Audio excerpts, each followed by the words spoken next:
આજે આ વાતને મનમાં સ્થિર કરો કે બીજા ખરાબ નથી, ખરાબ હું છું, મારું કર્મ છે.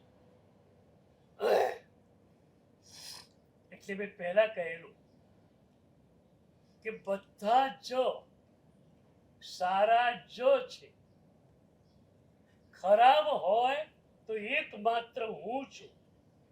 આ વિચારણા તમારા મનમાં સ્થિર થાય ત્યારે જ નિશ્ચયથી પ્રભુ શાસનમાં તમારો પ્રવેશ થયેલો કહેવાય.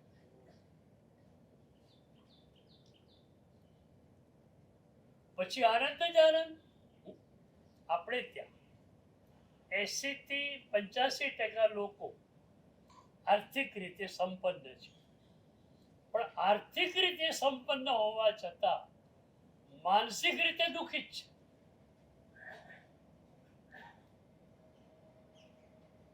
એ સાસુ વહુનું હોય, દેરાણી જેઠાણીનું હોય, પિતા પુત્રનું હોય, પણ સંઘર્ષ અવિરત ચાલતો રહે છે. એનું કારણ બીજાઓ બરોબર નથી એવું તમે માની લીધું છે. હકીકતમાં તમે બરોબર નથી. આ વાત આજ બરોબર સમજી લો. અત્યાર સુધી આપણા મનમાં એક જ વાત છે, હું તો સર્વગુણ સંપન્ન છું જ. એમાં તો પૂછવાનું હોય કે બીજા બધામાં તકલીફ છે.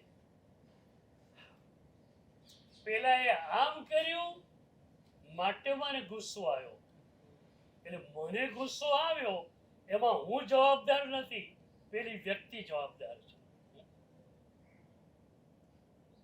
કઈ રીતે જવાબદાર પેલી વ્યક્તિ? તમે જ જવાબદાર છો.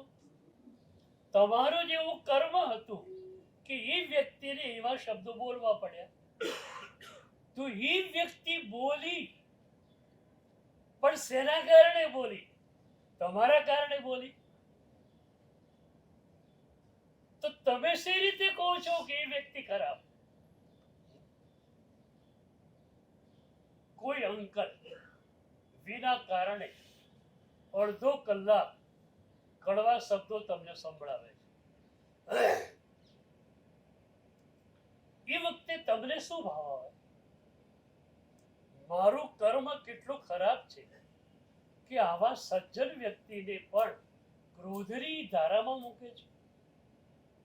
એ ખરાબ નથી, મારું કર્મ ખરાબ છે.